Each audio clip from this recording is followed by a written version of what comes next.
7:30, and throughout morning rush hour traffic, cars move smoothly, although a bit slowly. What worried authorities is the possibility of a car being stopped. According to DPS, a single car could turn this whole thing into a real mess. You have pretty heavy patrols out here. Well, we have to. If something happens on the bridge, we have to get it turned around or shut down one way or the other. It's no place to go. A car out of gas would be almost as bad as an accident. Patrolman Fink says the driver would probably be given a ticket for blocking traffic, and the vehicle would be pushed to the end of the bridge. What happens if somebody has a flat tire? Drive. You just have to drive no matter what, huh? It's cost of the tire and the cost of the rim is not worth the cost of human life. Yeah, we just tell them drive. Patrols on the bridge by the Department of Public Safety car and motorcycle officers were especially heavy this morning, just in case. And there was more. A couple tow trucks sat waiting at the end of the bridge. Why are you sitting here? Just precautionary for the highway patrol. If someone breaks down, what are you going to do? Go get them off. But just mainly get them off the freeway as soon as possible. In the meantime, Department of Transportation engineers are continuing their check on the bridge itself to make sure the pier, which shifted Thursday, doesn't move again and bring the whole thing down. We're surveying to find out if the bridge is sinking any at all. Has it? Not a bit. That's good news. And so is the fact that the river has gone down by almost 5 feet. The Department of Transportation says the river still isn't low enough to really check on the pier which shifted. Any repair work on the west side of the bridge has to wait until the pier can be inspected. In the meantime, the bridge will be open to two-way traffic in what was the westbound lane. Roger Gadley, Cool News 10. The new terminal is scheduled to be opened in exactly 1 month. And although there still is a lot of work to be done in almost every area, officials say Terminal 3 will open on midnight, October 31st. Walking through the terminal, it looks like the job couldn't be finished in a month. But already the restaurant has begun moving in some of its equipment, and most of the retail shops are ready for move-in. By the middle of this month, the airlines will begin moving their operations to the new offices. American, Delta, Continental, and Western Airlines will move into the new terminal. Once it's complete, Terminal 3 will handle about half of the airport traffic. Access to ticket counters and baggage claim from both the north and south sides of the terminal should help with congestion. But the most important thing is to handle the passengers in an easy and very expeditious way, to get them in through the facility and out to their planes, and from their planes back into the facility for arriving passengers. Presently, Sky Harbor is the 21st largest airport in the country. Passenger traffic is growing at a rate of 21% each month. That's twice the national average. With deregulation, more airlines will be coming to Phoenix, so it won't be long before a fourth terminal gets underway. Phyllis Palacio, Cool News 10.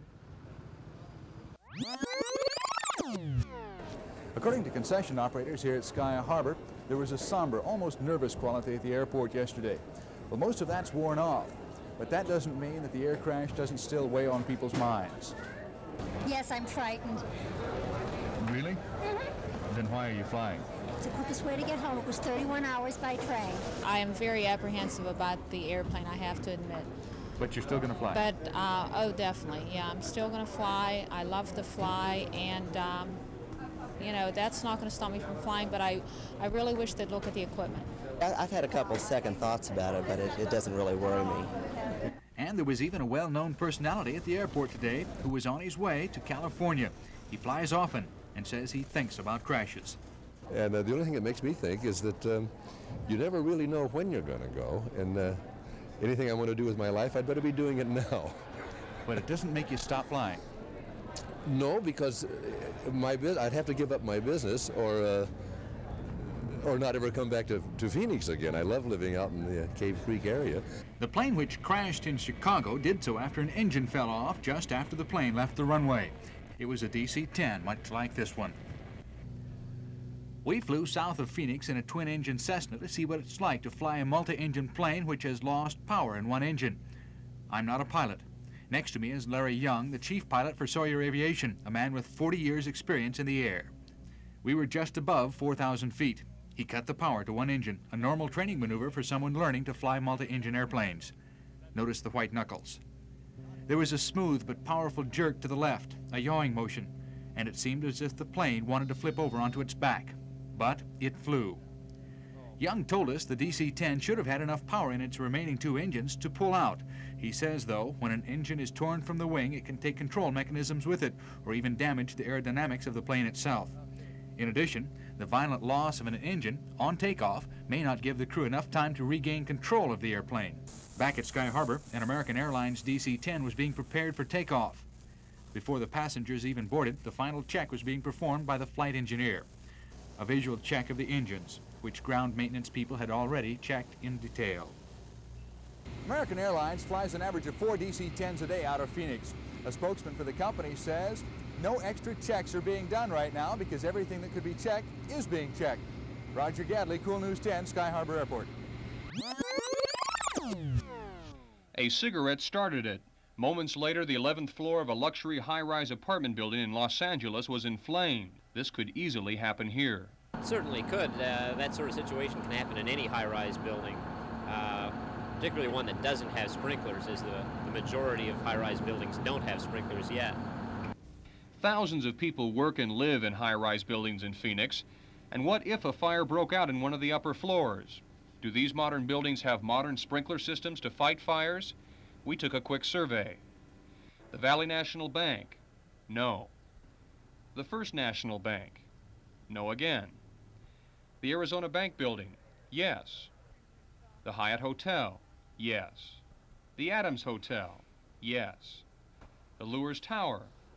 No. City Hall? No, but sprinklers are coming. And the fire department says there are 12 high-rise apartment or condominium buildings in Phoenix. How many of those have sprinkler systems? None. The best ladder the Phoenix Fire Department has can reach about 5 to 6 floors up, depending on how close they can get to the building. And when a fire breaks out in one of the upper floors, it can be a very deadly situation. And that's the biggest problem, is that when the fire is in between where you are and where the people are that need to get out, because you literally have to end up going through the fire to get them, and then you have to bring them back down. Phoenix fire officials say they've tried to convince the owners of high-rises to install sprinkler systems, but due to the high cost, most have opted to simply improve their fire exits. One fireman told me that it scares him to death when he thinks about the potential for a disastrous fire in Phoenix. Some believe it's just a matter of time. Peter Van Sant, Cool News 10. The southbound lanes of the freeway at 19th Avenue were closed off today while a resurfacing project got underway. But this is no ordinary paving project. It's an experimental use of recycled automobile tires sprayed between 2 layers of paving. Saguaro Petroleum pioneered the process 15 years ago, taking old car tires, grinding them down, and combining them with asphalt to make a product that would stop the cracks in the roadway from coming through to the new roadway surface that we'd put down. Is there any way to tell whether or not radial tires would be more beneficial as opposed to maybe recaps or something? Some radial tires do get into the ground-up rubber. There is a process by which they can get out all the bits of metal. There are a couple of advantages to the process. The alternative is to slowly grind small grooves into solid concrete. You're talking about an average of a mile per day with this process and about 8 weeks per mile for the other process. Which means that this 1,500-foot paving project can be done in a day, and it also saves money since this costs a third to a half as much to refinish, but it doesn't last as long, according to Arizona highway officials. All of which led me to think that maybe those recycled tires used in the project might have something to do with the quality of the finished product. Does the quality of rubber have anything to do with the rating of the road, like 2-ply, 4-ply, or 8-ply or something? No, Sal, we don't rate it in terms like that, but the quality of rubber is important to the job. The project on the southbound lanes is an experimental project. As for the northbound section, ADOT engineers say that's going to stay just the way it is. Sal Quijado, Cool News 10. Not everyone at Arizona State University, where the pressures of higher education abound, would give up their cigarettes today. But many students who happened by this National Smokeout Day booth on the campus mall did. Hundreds signed their names to the "I'll at least give it a try today" petition that will be sent to the American Cancer Society. Students were also given lung capacity and blood pressure tests. The idea, of course, is to get people to quit smoking permanently by getting them to take that first big step, putting a pack of cigarettes down and getting past the first day. Have you ever tried to quit smoking before? Yeah, I've done it for a couple months, but then I went back, so I'm going to try again. Why are you so inspired this time? I don't know. No reason. What makes you think it'll work this time now? I don't know. You know, I know my friend's doing it, so maybe a lot of support. And when people don't smoke around me, then I don't want a cigarette. So maybe if we all work together. So you're going to try not just today, but see how long you can. Yeah, the rest of my life. Yeah, this has kind of inspired me to do it. A lot of them are really skeptical to do it, but they say, okay, I'll do it. And they also have to think, sometimes their comment is, now do I have a test tomorrow, or am I doing something tonight? And another one is, oh, but tonight's the Beach Boys concert. And so they say, well, you know, you gotta smoke for that. But they do try and say, okay, I'll do it. I'll really try. Sponsors of ASU's Smokeout Day campaign say they'll follow up on the people who have promised to quit smoking for a day to see how much further the promise goes. Last year, according to the American Cancer Society's nationwide figures, 14 million people tried, but 3,500,000 of them made it through the day without lighting up. Mike Era, Cool News 10. This is the man who collects planes. Doug Champlin considers himself a Walter Mitty fighter pilot, one who never got off the ground, but dreams of chills and thrills in the cockpit. When I go home at night, and my wife will sure verify this, I just pick up another flying book and history book and start reading it. And you acquire this knowledge, and then fairly soon you want to be able to sit in the cockpit of that airplane that this German's been writing about all the time. And so, no, it's an emotional thing. Over the years, Champlin has collected 20 fighter planes from the World Wars, 58 aircraft combat paintings, and hundreds of autographed pilots' pictures. He has chosen Falcon Field in Mesa as the home for his collection because of the weather's preserving effect. The Fighter Plane Air Museum should open a year from this fall when the new building is done. And for some of the planes, it may be like coming home. For during World War II, Falcon Field, now a booming municipal airport, was itself a training field for Royal Air Force fighter pilots. Sherry Brown, Cool News 10.